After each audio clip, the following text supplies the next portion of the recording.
Hello friends, welcome to share trader Kannada. ಇವತ್ತು Sensex 318 points gain ಆಗಿ 62,345 ನಲ್ಲಿ ಕ್ಲೋಸ್ ಆದರೆ ನಿಫ್ಟಿ 84 ಪಾಯಿಂಟ್ಸ್ ಗೇನ್ ಆಗಿ 18,398 ಅಲ್ಲಿ ಕ್ಲೋಸ್ ಆಗಿದೆ. Virus bank Nifty 278 points gain ಆಗಿ 44,072 ನಲ್ಲಿ ಕ್ಲೋಸ್ ಆಗಿದೆ. ಇವತ್ತು ಎಫ್ಐಸ್ ಇಂಡಿಯನ್ ಇಕ್ವಿಟಿ ಮಾರ್ಕೆಟ್ ಅಲ್ಲಿ 1,685 ಕ್ರೋರ್ಸ್ ಬೈ ಮಾಡಿದ್ರೆ ಡಿಐಸ್ 191 ಕ್ರೋರ್ಸ್ ಬೈ ಮಾಡಿದ್ದಾರೆ. ಫ್ರೆಂಡ್ಸ್, ಇವತ್ತಿನ ಮಾರ್ಕೆಟ್ ಒಂದು price activity opening gap up and ಅಲ್ಲಿಂದಾನು ಫಸ್ಟ್ 15 ಮಿನಿಟ್ಸ್ ನಲ್ಲಿ ಸ್ವಲ್ಪ ಮಾರ್ಕೆಟ್ ಸ್ಟ್ರಗಲ್ ಆಗ್ತಿದ್ರು ಮಾರ್ಕೆಟ್ ಗ್ರಾಜುಯಲಿ ಅಪ್ಸೈಡ್ಗೆ ಮೂವ್ ಆಗ್ತಾ ಇಂಪಾರ್ಟೆಂಟ್ ಲೆವೆಲ್ಸ್ ಹತ್ರ ಸ್ವಲ್ಪ ಪ್ರಾಫಿಟ್ ಬುಕಿಂಗ್ ಕಾಣಿಸಿದೆ. ಏನಕ್ಕೆ ಸಡನ್ ಆಗಿ ಮಾರ್ಕೆಟ್ ಇಷ್ಟೊಂದು ಫಾಲ್ ಆಗಿದೆ?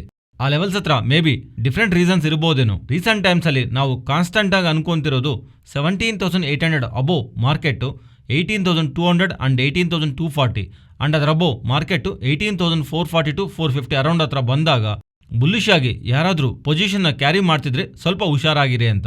ಬಿಕಾಸ್ ಇಂಪಾರ್ಟೆಂಟ್ ರೆಸಿಸ್ಟೆಂಟ್ ಹತ್ರ ಯಾರಾದರೂ ರಿಸ್ಕ್ ತಗೋಬಾರ್ದು ಅಂತ ಅನ್ಕೊಂಡ್ರೆ 18,450 to 18,500 ಆ 50 ಪಾಯಿಂಟ್ಸ್ನ ಅವಾಯ್ಡ್ ಮಾಡಿ ಆ 50 ಪಾಯಿಂಟ್ಸ್ ಅಬೋವ್ ಸಸ್ಟೈನ್ ಆಗ್ತಿದ್ರೆ ಮಾರ್ಕೆಟ್ನಲ್ಲಿ ಆಲ್ ಟೈಮ್ ಹೈನ ಹಿಟ್ ಮಾಡೋ ಅಂತ ಒಂದು ಪ್ರಾಬಬಿಲಿಟಿ ಇದೆ ಅಂತ. ಆದರೆ ಒಂದು ಇಂಪಾರ್ಟೆಂಟ್ ರೆಸಿಸ್ಟೆಂಟ್ ಇದೆ ಅನ್ನೋ ವಿಷಯನೂ ನಾವು previously multiple times multiple videos ಅಲ್ಲಿ ಮಾತಾಡ್ಕೊಂಡಿದ್ದೀವಿ. ನೆಕ್ಸ್ಟ್ ಮಾರ್ಕೆಟ್ ರಿಲೇಟೆಡ್ ಆಗಿ ವ್ಯೂನ ಮಾತಾಡ್ಕೊಂಡ್ರೆ ಮಾರ್ಕೆಟ್ ಇಂಪಾರ್ಟೆಂಟ್ ಲೆವೆಲ್ಸ್ ಅಬೋವ್ ಬಂದ ಪ್ರತಿ ಸಲಿನೂ ಬುಲ್ಲಿಶ್ ವ್ಯೂನ ಮೇಂಟೈನ್ ಮಾಡ್ತಾ ರೀಸೆಂಟ್ ಟೈಮ್ಸ್ ಅಲ್ಲಿ 18,050 ನಾವು ಇಂಪಾರ್ಟೆಂಟ್ ಸಪೋರ್ಟ್ ಆಗಿ ನೋಡಿದೀವಿ. ಅದು ಬ್ರೇಕ್ ಆದ್ರೇನೆ ವ್ಯೂನ ಚೇಂಜ್ ಮಾಡ್ಕೊಳ್ಳೋಣ ಅಂತ. ಬಟ್ ಮಾರ್ಕೆಟ್ ಕಾನ್ಸ್ಟೆಂಟ್ ಆಗಿ ಅಪ್ಸೈಡ್ಗೆ ಮೂವ್ ಆಗ್ತಾ ಇವತ್ತು ಇಂಪಾರ್ಟೆಂಟ್ ರೆಸಿಸ್ಟೆಂಟ್ ಹತ್ರ ಬಂದಿದೆ. ಸ್ಟಿಲ್ ವ್ಯೂನ ಬುಲ್ಲಿಶ್ ಆಗೇ ಇದೆ. 18,450 ಲೆವೆಲ್ ಮಾರ್ಕೆಟ್ ರಿಲೇಟೆಡ್ ಆಗಿ ಇಂಪಾರ್ಟೆಂಟ್ ರೆಸಿಸ್ಟೆಂಟ್. ಅದರಿಂದ 18,450 ಲೆವೆಲ್ ಮಾರ್ಕೆಟ್ ಅಬೌಂಡ್ ಸಸ್ಟೈನ್ ಆಗೋದು ತುಂಬಾ ಇಂಪಾರ್ಟೆಂಟ್. ಅದರಿಂದ 18,450 to 500 ಸೈಡ್ ವೇವ್ಸ್ ನಲ್ಲಿ ಮಾರ್ಕೆಟ್ ನ ನೋಡ್ತಾ ಮಾರ್ಕೆಟ್ನಲ್ಲಿ ಯಾವ ಥರ ಡಿಸಿಷನ್ ತಗೊಳ್ದೆ ಸೈಡ್ ವೇವ್ಸ್ನಲ್ಲಿ ಇರ್ತಾ ಅಬೋವ್ ಸಸ್ಟೈನ್ ಆದರೆ ಮಾತ್ರನೇ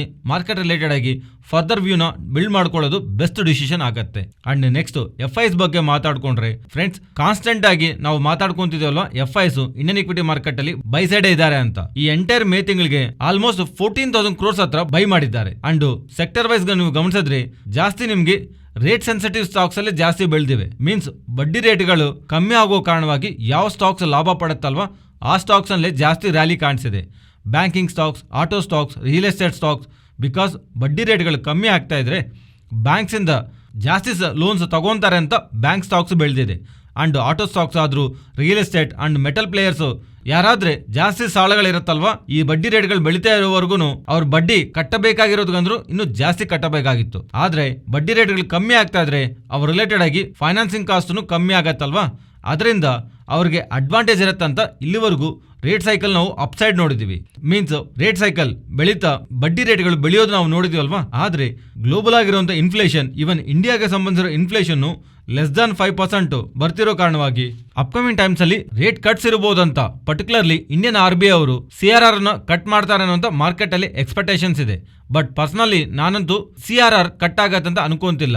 CRR ಅಂದ್ರೆ ಏನು? Cash reserve ratio. ಇದು ಕಟ್ ಮಾಡಿದ್ರೆ ಏನಾಗತ್ತೆ, ಸಿಂಪಲ್ ಆಗಿ ನಾವು ಅನ್ಕೊಂಡ್ರೆ ಇದು ಕಟ್ ಮಾಡಿದ್ರೆ ಎಕಾನಮಿನಲ್ಲಿ ಲಿಕ್ವಿಡಿಟಿ ಬೆಳೆಯುತ್ತೆ. ಆದ್ರೆ ಈಗ ಆಲ್ರೆಡಿ ಎಕಾನಮಿನಲ್ಲಿ ಲಿಕ್ವಿಡಿಟಿ ಚೆನ್ನಾಗೇ ಇದೆ, ಲಿಕ್ವಿಡಿಟಿ ಇಶ್ಯೂಸ್ ಏನೂ ಇಲ್ಲ.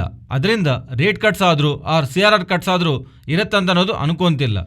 ಬಿಕಾಸ್ ಆಲ್ರೆಡಿ ಲಿಕ್ವಿಡಿಟಿ ಚೆನ್ನಾಗೇ ಇದೆ. ಅಂಡ್ RBI ಇನ್ಫ್ಲೇಷನ್ ಟಾರ್ಗೆಟ್ನು 4% ಅಂಡ್ ಏಪ್ರಿಲ್ ತಿಂಗಳಿಗೆ ಸಂಬಂಧಿಸಿರುವ ಇನ್ಫ್ಲೇಷನ್ ಡೇಟಾನು ಲೆಸ್ ದಾನ್ 5% ಬರ್ತಿರೋ ಕಾರಣವಾಗಿ ಮಾರ್ಕೆಟ್ ಅದನ್ನು ಪಾಸಿಟಿವ್ ಆಗಿ ತಗೊಂಡಿದೆ. ಆದರೆ ನೆಕ್ಸ್ಟ್ ಕಮಿಂಗ್ ಮಂತ್ಸ್ ಅಲ್ಲಿ ಮೇ ಅಂಡ್ ಜೂನ್ ರಿಲೇಟೆಡ್ ಆಗಿರುವಂತ ಹೈ ಫ್ರೀಕ್ವೆನ್ಸಿ ಇಂಡಿಕೇಟರ್ಸ್ ಪ್ರಕಾರ ಆ ಟೈಮ್ನಲ್ಲಿ ಇನ್ಫ್ಲೇಷನ್ ಜಾಸ್ತಿ ಇರುತ್ತೆ ಅಂತ ಇಂಡಿಕೇಶನ್ಸ್ ಮಾರ್ಕೆಟ್ ಅಲ್ಲಿ ಇದೆ. ಅದರಿಂದ ನೀವು ಗಮನಿಸಿದ್ರೆ RBI ಅವರು ಏಪ್ರಿಲ್, ಮೇ ಅಂಡ್ ಜೂನ್ ತಿಂಗಳಲ್ಲಿ ಈ 3 ತಿಂಗಳಿಗೂ ಸಂಬಂಧಿಸಿರುವ ಆವರೇಜ್ ಆಗಿ ಅವರು ಕೊಟ್ಟಿರುವಂತಹ ಇನ್ಫ್ಲೇಷನ್ ಟಾರ್ಗೆಟ್ 5.1%. ಅಂಡ್ ಇದಲ್ಲದೆ IIP ಡೇಟಾನು ಬಂದಿದೆ, ಡೇಟಾ ವೀಕ್ ಆಗೇ ಇದೆ. ಆದ್ರೆ ಅದು ಮಾರ್ಚ್ ತಿಂಗಳಂತ ವಿಷಯನ ನಾವು ಜ್ಞಾಪಕ ಇಟ್ಕೊಳ್ಳಿ. ಅಂಡ್ WPI ಡೇಟಾನು ಫಸ್ಟ್ ಟೈಮ್ ನೆಗೆಟಿವ್ ಆಗಿ ಬಂದಿದೆ.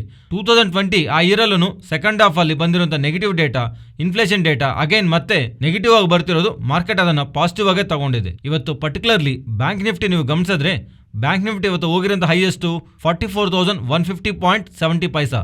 ಪ್ರೀವಿಯಸ್ ಆಲ್ ಟೈಮ್ ಹೈ 44,151.80 ಪೈಸಾ. ಜಸ್ಟ್ 10 ಪೈಸಾ ಗ್ಯಾಪ್ ಪ್ರೀವಿಯಸ್ ಹೈಗೂ ಇವತ್ತಿನ ಹೈಗೂ. ಸೊ ಅದರಿಂದ ಇದಕ್ಕೆ ಮುಂಚೆ ನಾವು ಅನ್ಕೊಂಡ ಹಾಗೆ ರೇಟ್ ಸೆನ್ಸಿಟಿವ್ ಸ್ಟಾಕ್ಸ್ ರಿಲೇಟೆಡ್ ಆಗಿ ನಾವು ಥೀಮ್ ನ ಚೇಂಜ್ ಮಾಡ್ಕೋಬೇಕು ಅಂತ. ಒಂದು ಟೈಮು ಬಡ್ಡಿ ರೇಟ್ಗಳು ಬೆಳೀತಾ ಇದ್ರೆ ಯಾವ್ಯಾವ ಸ್ಟಾಕ್ಸ್ಗೆ ನೆಗೆಟಿವ್ ಅಂತ ಮಾತಾಡ್ಕೊಂಡಿದ್ವಲ್ವಾ, banking stocks, auto stocks, real estate stocks, metal stocks. Simple ಆಗಿ ಮಾತಾಡ್ಕೊಂಡ್ರೆ ಯಾರ ಹತ್ರ ಆದ್ರೆ ಜಾಸ್ತಿ ಸಾಲ ಇರತ್ತಲ್ವಾ, ಬಡ್ಡಿ ಭಾರ ಜಾಸ್ತಿ ಇರತ್ತಲ್ವಾ, ಅವ್ರಿಗೆ ಬಡ್ಡಿ ರೇಟ್ಗಳು ಬೆಳೀತಾ ಇದ್ರೆ ಭಾರ ಬೀಳತ್ತೆ ಅಂತ ಅವ್ರ ಬಗ್ಗೆ ನಾವು ನೆಗೆಟಿವ್ ಆಗಿ ಮಾತಾಡ್ಕೊಂಡಿದ್ವಿ. ಈಗ ಆ ರೇಟ್ ಸೈಕಲ್ ಸ್ವಲ್ಪ ಪಾಸ್ ಆಗಿ ಇನ್ಫ್ಲೇಷನ್ ಎಲ್ಲ ಕಂಟ್ರೋಲ್ ಬಂದಿರೋ ತರ ನಮಗೆ ಸಿನಾರಿಯೋ ಇದೆ ಅಲ್ವಾ. ಅದರಿಂದ ಅಪ್ಕಮಿಂಗ್ ಟೈಮ್ಸ್ ಅಲ್ಲಿ ಬಡ್ಡಿ ರೇಟ್ಗಳು ಜಾಸ್ತಿ ಅನ್ನೋದು ಇರಲ್ಲ ಫಸ್ಟ್ ಥಿಂಗ್. ಅಂಡ್ ಇಲ್ಲಿಂದ ಗ್ರಾಜುವಲ್ ಆಗಿ ಅಟ್ಲೀಸ್ಟ್ ಇಲ್ಲಿಂದ ಸ್ವಲ್ಪ ತಿಂಗಳ ಆದ್ಮೇಲೆ ಆದ್ರೂ ಬಡ್ಡಿ ರೇಟ್ಗಳು ಕಟ್ ಮಾಡ್ತಾರ ಅಂತ ಒಂದು ನಂಬಿಕೆ ಮಾರ್ಕೆಟ್ ನಲ್ಲಿ ಕ್ರಿಯೇಟ್ ಆಗ್ತಿದೆ. ಕಟ್ ಮಾಡಿದ ಮೇಲೆ ಸ್ಟಾಕ್ಸ್ ಯಾವಾಗ್ಲೂ ರಿಯಾಕ್ಟ್ ಆಗಲ್ಲ. ಕಟ್ ಮಾಡ್ತಾರಂತ ಒಂದು ನಂಬಿಕೆ ಬಂದಾಗ್ಲೇನೆ ಕ್ರಿಯೇಟ್ ಆದಾಗ್ಲೇನೆ ಆ ಸ್ಟಾಕ್ಸ್ ಅಲ್ಲಿ ನಮಗೆ ಮೂಮೆಂಟಮ್ ಇರುತ್ತೆ. ಅದರಿಂದ ರೇಟ್ ಸೆನ್ಸಿಟಿವ್ ಸ್ಟಾಕ್ಸ್ ರಿಲೇಟೆಡ್ ಆಗಿ ನಾವು ಫೋಕಸ್ ಆರ್ ಪ್ರೀವಿಯಸ್ಲಿ ಇರೋಂಥ ನೆಗೆಟಿವ್ ವ್ಯೂನ ಚೇಂಜ್ ಮಾಡ್ಕೋಬೇಕಾಗತ್ತೆ. ಇವನ್ IT ಸ್ಟಾಕ್ಸ್ ರಿಲೇಟೆಡ್ ಆಗಿನೂ ಬಡ್ಡಿ ರೇಟ್ಗಳು ಬೆಳೀತಾ ಇರೋದು ಎಕಾನಮಿ ಇಂಪ್ಯಾಕ್ಟ್ ಆಗತ್ತಂತ ಅದ್ರ ಮೂಲಕ ಕಂಪ್ನೀಸ್ಗೆ ಅವ್ರು ಕೊಡುವಂಥ ಆರ್ಡರ್ಸ್ ಕಮ್ಮಿ ಮಾಡ್ಕೊತಾ ಇದ್ರೆ IT ಸೆಕ್ಟರ್ ರಿಲೇಟೆಡ್ ಆಗಿ ಮಾಡೋಂಥ ಸ್ಪೆಂಡಿಂಗ್ ಕಮ್ಮಿ ಮಾಡ್ಕೊಂಡ್ರೆ ಡ್ಯೂ ಟು ರೇಟ್ ಹೈಕ್ ಅಂತ ಒಂದು ಸೆಂಟಿಮೆಂಟಿಂದ ಈಗ ರೇಟ್ ಹೈಕ್ ಅಷ್ಟೊಂದು ಈಸಿಯಾಗಿ ಇರಲ್ಲ ಅಂತ ಪ್ರಾಬಬಲಿ ರೇಟ್ ಕಟ್ಸ್ ಇರ್ಬೋದಂತ ಮಾರ್ಕೆಟ್ನಲ್ಲಿ ಫೆಡ್ ಆರ್ ಗ್ಲೋಬಲ್ ಆಗಿರೋಂಥ ಸೆಂಟ್ರಲ್ ಬ್ಯಾಂಕ್ಸು ಯಾವುದಾದ್ರೂ ಇಂಡಿಕೇಶನ್ಸ್ ಕೊಡ್ತಾ ಇದ್ರೆ ಅದೂ IT ಸ್ಟಾಕ್ಸ್ ರಿಲೇಟೆಡ್ ಆಗಿ ಪಾಸಿಟಿವ್ ಆಗಿ ಪ್ಲೇ ಮಾಡೋದಕ್ಕೆ ಪ್ರಾಬಬಿಲಿಟಿ ಇದೆ. ಅಂಡ್ ಇವನ್ 18th ಮೇ ಸ್ವಲ್ಪ ಫೋಕಸ್ ಮಾಡೋದಕ್ಕೆ ಪ್ರಯತ್ನ ಮಾಡಿ. ಹಂಗಂತ big event or big important date ಏನಲ್ಲ, ಆದರೆ ಅವತ್ತು ಎಕ್ಸ್ಪೈರಿ ಇದೆ. ಅಂಡ್ ಆ ಎಕ್ಸ್ಪೈರಿ ಜೊತೆಗೆ SBI ಅಂಡ್ ITC ನಂಬರ್ಸು ಬರುತ್ತೆ. ಸೊ ITC ನಿಫ್ಟಿ ರಿಲೇಟೆಡ್ ಆಗಿ ಇಂಪಾರ್ಟೆಂಟ್. ಅಂಡ್ ಇವನ್ SBI ಏನು ಓವರ್ ಆಲ್ ಆಗಿ sentiment banking sentiment and Bank Nifty related ಆಗಿನೂ ಸಿಗ್ನಿಫಿಕೆಂಟ್ ಮೂವ್ ತಗೊಂಡ್ಬರಬಹುದು. ಅದರಿಂದ ಇನ್ ಟರ್ಮ್ಸ್ ಆಫ್ ವೆಯ್ಟೇಜ್ ಮೂಲಕ ಅಲ್ಲ, ಇನ್ ಟರ್ಮ್ಸ್ ಆಫ್ ಸೆಂಟಿಮೆಂಟ್ ಮೂಲಕ ಈ ವೆರಡ್ ಸ್ಟಾಕ್ಸ್ ಒಂದು ನಂಬರ್ಸು ಮಾರ್ಕೆಟ್ ರಿಲೇಟೆಡ್ ಆಗಿ ಇಂಪಾರ್ಟೆಂಟ್. ಅಂಡ್ ಪರ್ಸನಲ್ ವ್ಯೂ ಅಂತೂ ನಾನು ಮಲ್ಟಿಪಲ್ ಟೈಮ್ಸ್ ಹೇಳ್ತಾ ಬರ್ತಿರೋದು 18,450 ಹತ್ರ ಬಂದಾಗ ಬುಲ್ಲಿಶ್ ಆಗಿ ಪೊಸಿಷನ್ ತಗೊಳ್ಳೋರು ಸ್ವಲ್ಪ ಕಾಶಿಯಸ್ ಆಗಿರಿ. 18,450 to 500 ವೆಯ್ಟ್ ಮಾಡಿ ಆ ಝೋನ್ ಮೇಲೆ ಸಸ್ಟೈನ್ ಆಗ್ತಾ ಇದ್ರೇನೆ ಮಾರ್ಕೆಟ್ನಲ್ಲಿ ಫರ್ದರ್ ಆಗಿ ಬುಲ್ಲಿಶ್ನೆಸ್ ಟುವರ್ಡ್ಸ್ 18,770 to 18,800 ಹತ್ರ ಈ ರೇಂಜ್ವರೆಗೂ ಎಕ್ಸ್ಪೆಂಡ್ ಆಗೋದಕ್ಕೆ ಪ್ರಾಬಬಿಲಿಟಿ ಇದೆ. So in simple conclusion, jump ಆಗದೆ ಫಸ್ಟ್ ಸ್ವಲ್ಪ ವೆಯ್ಟ್ ಮಾಡ್ತಾ ಮಾರ್ಕೆಟ್ ಸ್ಟೆಬಿಲೈಸ್ ಆದ್ಮೇಲೆ ಪ್ರೈಸ್ ಆಕ್ಷನ್ ಅಂಡ್ ಇರುವಂತ ಲೆವೆಲ್ಸ್ ಬ್ರೇಕ್ಔಟ್ ಆದ್ಮೇಲೆ ರಿಸ್ಕ್ ರಿವಾರ್ಡ್ ಕ್ಯಾಲ್ಕುಲೇಟ್ ಮೂಲಕ ಫರ್ದರ್ ಆಗಿ ಮೂವ್ ಆಗಬೇಕಂತ ಪರ್ಸನಲಿ ನಾನಂತೂ ಅನ್ಕೊಂತಿದ್ದೀನಿ. ಫ್ರೆಂಡ್ಸ್, ಈ ವಿಡಿಯೋದಲ್ಲಿ ನಾವು ಶೇರ್ ಮಾಡಿರೋಂಥ ಕಂಟೆಂಟ್ ವ್ಯಾಲ್ಯೂಬಲ್ ಆಗಿದ್ರೆ ತಪ್ಪದೇ ನಮ್ಮ ಚಾನಲ್ನ ಲೈಕ್ ಮಾಡಿ. ಆ್ಯಂಡ್ ಮಾರ್ಕೆಟ್ ಟೈಮಲ್ಲಿ ನೀವೇನಾದರೂ ಮಾರ್ಕೆಟ್ ಅಪ್ಡೇಟ್ಸ್ ಪಡೆಯಬೇಕಂದ್ರೆ ನಮ್ಮ ಟೆಲಿಗ್ರಾಮ್ ಗ್ರೂಪಲ್ಲಿ ಜಾಯ್ನ್ ಆಗ್ಬೋದು.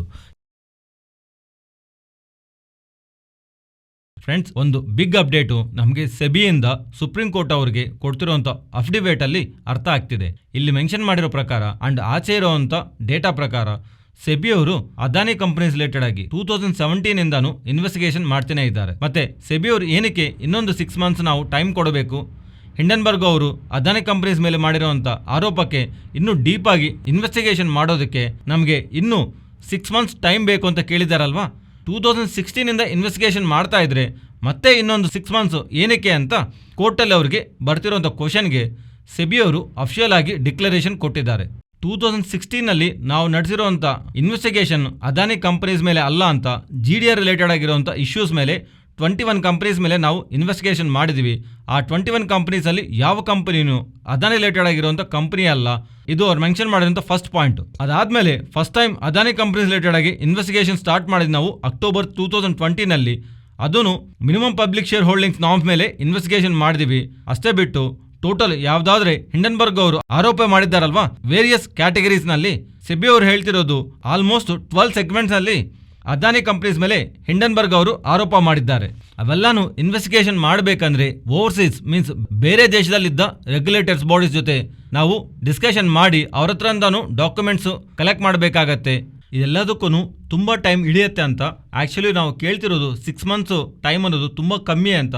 ಇನ್ನೂ ಜಾಸ್ತಿ ಟೈಮ್ ತಗೋಬೇಕು. ಆದರೆ ಈ ಮ್ಯಾಟರ್ ಮೇಲೆ ತುಂಬ ಜಲ್ದಿ ಕ್ಲೋಸ್ ಮಾಡಬೇಕಂತ ಒಂದು ಯೋಚನೆದಿಂದನೇ ನಾವು ಇದನ್ನು ಕೇಳ್ತಿದ್ದೀವಿ ಅಂತ ಸೆಬಿ ಅವರು ಸುಪ್ರೀಂ ಕೋರ್ಟ್ಗಂತೂ ಕೇಳ್ತಿದ್ದಾರೆ. ಆ್ಯಕ್ಚುಲಿ ಇದ್ರ ಮುಂದೆ ಸುಪ್ರೀಂ ಕೋರ್ಟ್ ಅವರು ನಿಮಗೆ 6 ತಿಂಗಳು ಟೈಮ್ ಅಂತೂ ನಾವು ಕೊಡೋಕ್ಕಾಗಲ್ಲ, ಆದರೆ ಮೋಸ್ಟ್ಲಿ ಬೈ ಆಗಸ್ಟ್ ಇದನ್ನು ಸಬ್ಮಿಟ್ ಮಾಡಿ ಅಂತ, ಆದಷ್ಟು ಇದನ್ನ ಎಂಡ್ ಮಾಡಿ ಆಗಸ್ಟಲ್ಲಿ ಅಂತ ಒಂದು 3 months ಟೈಮ್ನಂತೂ ಕೊಟ್ಟಿದ್ದರು. ಬಟ್ ಅಗೈನ್ ಸೆಬಿ ಅವರು ನಮ್ಗೆ ಆ ಟೈಮ್ ಸರಿ ಹೋಗಲ್ಲ, ನಮಗೆ 6 ತಿಂಗಳು ಟೈಮ್ ಬೇಕು ಅಂತ ಸುಪ್ರೀಂ ಕೋರ್ಟ್ ಅವ್ರನ್ನ ಕೇಳ್ತಿದ್ದಾರೆ.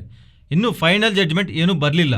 ಮೋಸ್ಟ್ಲಿ ಆಫ್ಟರ್ ಮಂಡೇ ನಮಗೆ ಇದರ ರಿಲೇಟೆಡ್ ಆಗಿ ಹಿಯರಿಂಗ್ ಇರ್ತಾ ಫೈನಲ್ ಜಡ್ಜ್ಮೆಂಟ್ ಬರೋದಕ್ಕೆ ಪ್ರಾಬಬಿಲಿಟಿ ಇದೆ. And friends, even Adani related ಆಗಿರುವಂಥ ಇನ್ನೊಂದು ಅಪ್ಡೇಟು, ಅದಾನಿ ಅವರು ಪ್ರೀವಿಯಸ್ಲಿ ಒಂದು ಟೈಮಲ್ಲಿ FPO ಮೂಲಕ 21,000 ಕೋಟಿ ಹತ್ರ ಹಣ ರೈಸ್ ಮಾಡಬೇಕಂತ ಅನ್ಕೊಂಡಿದ್ರಲ್ವಾ. ಬಟ್ ಹಿಂಡನ್ಬರ್ಗ್ ಅವರ ಆರೋಪದಿಂದ ಅದು ಹಿಂದಕ್ಕೆ ಹೋಗಿತ್ತು. ಆದರೆ ಇದರ ರಿಲೇಟೆಡ್ ಆಗಿ ಅಗೈನ್ ಅದಾನಿ ಅವರು 21,000 crores ಹತ್ರ 2 ಕಂಪನೀಸ್ ಅಲ್ಲಿ ರೈಸ್ ಮಾಡಬೇಕಂತ ಅನ್ಕೊಂಡಿರೋ ಹತ್ರ ಅಪ್ಡೇಟ್ಸ್ ಮಾಡಿದ್ದಾರೆ. ಅದಾನಿ ಎಂಟರ್ಪ್ರೈಸಸ್ ಅಲ್ಲಿ 12,500 crores and Adani transmission 8,500 crores ಹತ್ರ ಕಂಬೈನ್ಡ್ ಆಗಿ 21,000 crores ಹತ್ರ 2 ಕಂಪನೀಸ್ ನಲ್ಲಿ and even Adani green related ಆಗಿನೂ 24th ಮೇ ಇವರ ಬೋರ್ಡ್ ಮೀಟಿಂಗ್ ಕಂಡಕ್ಟ್ ಮಾಡಿ ಫರ್ದರ್ ಆಗಿ ಕಂಪನಿ ರಿಲೇಟೆಡ್ ಆಗಿ ಫಂಡ್ ರೈಸಿಂಗ್ ಬಗ್ಗೆ ಡಿಸಿಷನ್ ತಗೊಂತೀವಿ ಅಂತ ಹೇಳ್ತಿದ್ದಾರೆ. ಹಿಂಡನ್ಬರ್ಗ್ ಅವರ ಆರೋಪ ಆದಮೇಲೆ ಈಕ್ವಿಟಿ ಪರವಾಗಾದರೂ ಡೆಟ್ ರೂಟ್ ಮೂಲಕ ಆದರೂ ಇವರಿಗೆ ಇಷ್ಟು ದೊಡ್ಡ ಮೊತ್ತದಲ್ಲಿ ಹಣ ಅರೇಂಜ್ ಆಗತ್ತಾ, ಈ QIP ಪಾಸ್ ಆಗತ್ತಾ ಅನ್ನೋದು ನಾವು ಗಮನಿಸಬೇಕಾಗಿದೆ. Next Nifty and Bank Nifty support and resistant. Nifty resistant ಅಂತೂ ಇವತ್ತು ಬಂದಿರುವಂಥ level 18,450 and support 18,370. Bank Nifty important zone ಇವತ್ತು ಕನ್ಸಾಲಿಡೇಟ್ ಆಗಿದೆ ಅಲ್ವಾ, ಅದಕ್ಕೋಸ್ಕರ ಹೇಳಿದ್ದೀನಿ ಈ ಝೋನ್ ಹತ್ರ ಸ್ವಲ್ಪ ಕಾನ್ಷಿಯಸ್ ಆಗಿರಿ ಅಂತ. ಈ 40,040 to 40,120 ಈ 80 ಪಾಯಿಂಟ್ ಝೋನ್ ಅಂತ ಹೇಳಿದ್ದೀನಿ. ಪ್ರೀವಿಯಸ್ಲಿ ನೀವು ಬೇಕಂದ್ರೆ ನಮ್ಮ recent Nifty and Bank Nifty levels ನೀವು ಹತ್ರ ಗಮನಿಸಬಹುದು. ಇಫ್ ಇನ್ ಕೇಸ್ ಈ ರೇಂಜ್ ಅಬೋವ್ ಮಾರ್ಕೆಟ್ ಸಸ್ಟೈನ್ ಆಗ್ತಾ ಇದ್ರೆ, ಸ್ಟೇಬಲ್ ಆಗ್ತಾ ಇದ್ರೇನೆ ನೆಕ್ಸ್ಟ್ ಇಂಪಾರ್ಟೆಂಟ್ ರೆಸಿಸ್ಟೆಂಟ್ ನಮಗೆ 44,273 ಅಂಡ್ ಬಿಲೋ 43,840. ನೆಕ್ಸ್ಟ್ ನಿಫ್ಟಿ ರೇಂಜನು ಸೇಮ್ ರೇಂಜ್ ಗಮನಿಸ್ತಾ ಇದ್ದೀನಿ, 18,000 to 18,500. If in case intraday ನಲ್ಲಿ ನಾವು ಇದಕ್ಕೆ ಮುಂಚೆ ಮಾತಾಡ್ಕೊಂಡು ಹಾಗೆ 18,450 ಲೆವೆಲ್ ಅಬೋವ್ ಸಸ್ಟೈನ್ ಆಗ್ತಾ ಇದ್ರೆ ದೆನ್ ನಾವು 18,500 ಕಾಲ್ನ ರಿಮೂವ್ ಮಾಡಿ 18,700 ನೆಕ್ಸ್ಟ್ ಇಂಪಾರ್ಟೆಂಟ್ ರೆಸಿಸ್ಟೆಂಟ್ ಆಗಿ ನೋಡಬಹುದು.